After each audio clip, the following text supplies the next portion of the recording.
You have stumbled upon an unusual signal. A transmission so different that it might have you questioning everything you think you know about the world around you.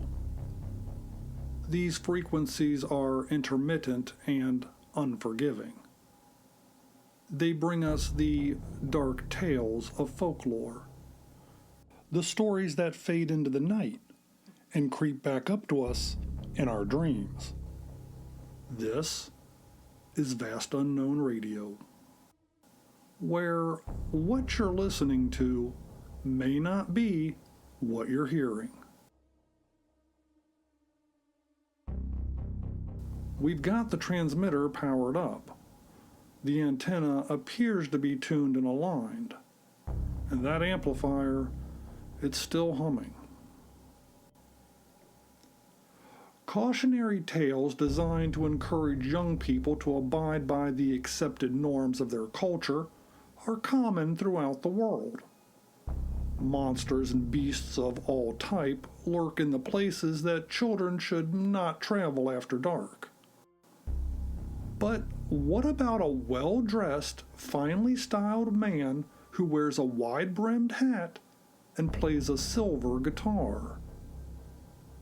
That doesn't sound like much of a monster, does it? There certainly can't be any danger from a melancholy soul who sings in the moonlight. Welcome to the legend of El Sombreron.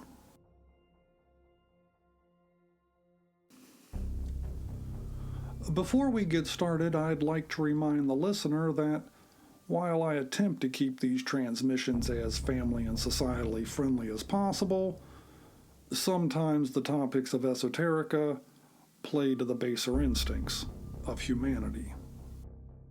In the central highlands of Guatemala exists some of the richest architecture and art, with a beauty that remains unrivaled throughout the world. The area has a deep history of a proud people who have survived and thrived in the face of conquest, mudslides, earthquakes, all under the shadow of the Volcán de Agua, locally known as Hunapu, or the Place of Flowers. Throughout the region, locals tell the story of a humble shop owner who provided for her community by selling foodstuffs and daily necessities.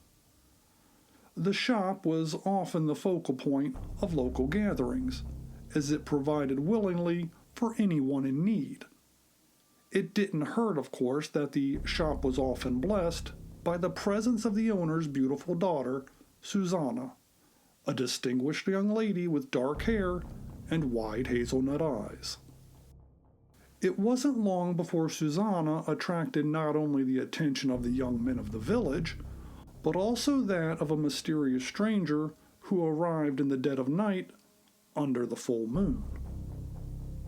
The traveler was short, clad in flowing black clothing, cinched tight at his waist by a brilliant metal belt. His boots announced his approach, as they made harsh scraping noises as he walked. He wore a wide-brimmed hat that he kept tilted to cover his face.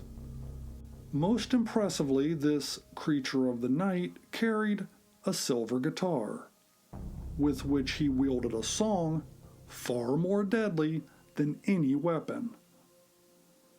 The man stalking the village streets was none other than the legendary El Sombreron.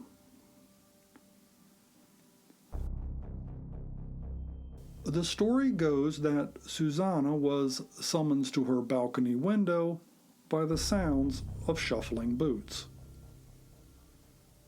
As she peered out the window, she was mesmerized by the haunting sounds emanating from a silver guitar. The man's accompanying voice seemed to speak directly to her soul. From that night on, Susanna could no longer sleep and was plagued by the inability to eat.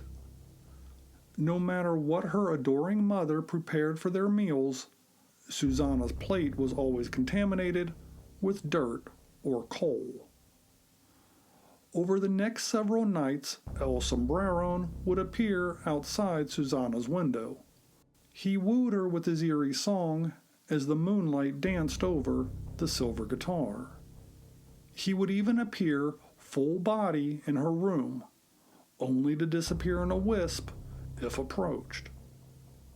El Sombreron sang of Susana's beauty, and in particular her flowing black hair, for which she was well known. Susana was mad with love for El Sombreron, and her family did all they could to keep her from falling into his dark embrace. Frail and malnourished, Susana began to waste away. Her skin began to cling tightly to her young bones. In a desperate attempt to save their dying daughter, Susana's mother and father cut off all of her long hair. They secretly delivered it to a local priest who blessed it by washing it in holy water. From that time on, El Sombrero never appeared, nor haunted Susana again. The tales surrounding El Sombreron are told throughout Guatemala, El Salvador, and some parts of Mexico. As we've already discussed, El Sombreron has a taste for fine fashion, which tends to hide his more sinister designs. Besides using his silver guitar to woo young women to their deaths, El Sombreron is known to immobilize his victims with his hypnotic songs, causing young women to waste away by denying them both sleep and sustenance. He is said to cause their food to turn into dirt, or even feed them dirt directly if they've already fallen into his clutches. A disturbing death awaits those who fall under the spell of El Sombreron. So, what would the young ladies of Central America do to avoid this dark creature? First and foremost was to be aware of the telltale signs of his arrival. El Sombreron is known to have an obsession with braiding hair, a skill that he applies routinely to the tails of both horses and dogs throughout his travels. Seeing an animal with such braids is of course a possible sign that El Sombreron is lurking in the darkness. He is also known to travel with a pack of mules loaded down with coal in their side bags. El Sombreron will often lash these mules to a post near the home of his potential victim. He uses a knot that is impossible to untie. Whether these mules carry the deadly coal and soil used to emaciate his victims is unknown, but the beasts are never far from where El Sombreron will strike. As with other terrors of the night, El Sombreron is known to travel mostly by the light of the full moon. It seems to track his journeys throughout both village and countryside. Not only does the moon light his path, but El Sombreron uses its mystic glow like a weapon. Often it is the first thing that calls a young woman to her bedroom window and into his dark clutches. While difficult, escape from El Sombreron is not impossible. As seen in the story of young Susana, El Sombreron can be deterred or driven away if a young woman sacrifices her long hair and perhaps draws attention away from her innocent eyes. This usually requires the help of a strong-willed family, since the victim is usually too weak to act on their own. Shearing off one's locks is a small price to pay to successfully drive El Sombreron back into the darkness from which he came. With no hair to braid, El Sombreron just might wander off in search of a different victim, leaving a trail of plaited ponies in his wake. Tales like those of El Sombreron are ubiquitous across various cultures and tend to serve as cautionary tales to young women. The idea is to remain modest and avoid the wiles of a passing stranger. These tales are designed to instill and maintain cultural norms, foster family values, and support societal cohesion. Fear of a wandering outsider who steals away with young women is likely something that has been ingrained in our universal tribal consciousness since the dawn of time. Protecting the innocent by using just a little fear of the unknown is a favorite child-rearing tactic that has been plied by all cultures throughout the ages. At its core, the message in the tale of El Sombreron is a worthy one. Whether in the mountains near La Recolección or along the paths throughout the tropical lowlands, no area is out of reach for the wanderings of El Sombreron. He whispers songs of love and bemoans a loneliness that can only be quelled by the embrace of a dark-haired innocent.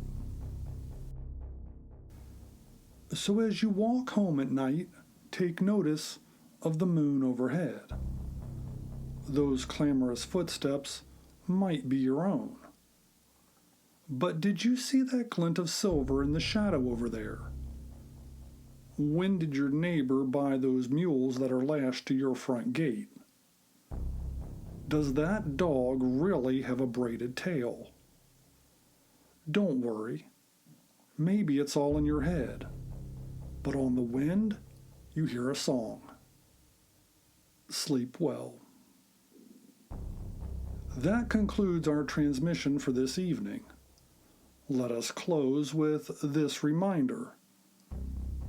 Our very lives depend upon the ethics of strangers, and most of us are always strangers to other people. Vast Unknown Radio is written, curated, and produced by me.